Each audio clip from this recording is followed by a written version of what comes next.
होणार विठुरायाची पूजा। जुळली गाठगे या मालिकेमध्ये सावी आणि धैर्य वारीला गेले होते आणि तिथेच त्यांनी पालखीची पूजा एकत्र मिळून केली। चला आता आपण पालखीची पूजा करून घेऊयात।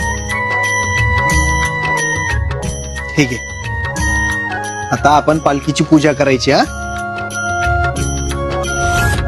आणि या सुंदर क्षणामध्ये जेव्हा त्यांनी दर्शन घेतले तेव्हा सावीच्या मनात फक्त एकच प्रार्थना होती आणि एकच इच्छा होती की काहीही करून पुरावे मिळावे आणि ते पुरावे कसेही करून धैर्यपर्यंत पोहोचले पाहिजेत। आणि हीच तिच्या मनात इच्छा आहे आणि हीच ती पालखीची पूजा करताना दर्शन करताना व्यक्त करताना दिसते। आणि आता बघायचं हे आहे की विठुराया सावीची ही हाक ऐकणार का आणि सावीपर्यंत ते पुरावे पोहोचतील का, हे सर्व पाहण्यासाठी आणि या सर्व प्रश्नांची उत्तरं जाणून घेण्यासाठी तुम्हाला जुळली गाठगे ही मालिका पाहावी लागेल। आणि अजून अशी लेटेस्ट अपडेटसाठी टेलीचक्कर रिजनलला सबस्क्राईब करायला विसरू नका।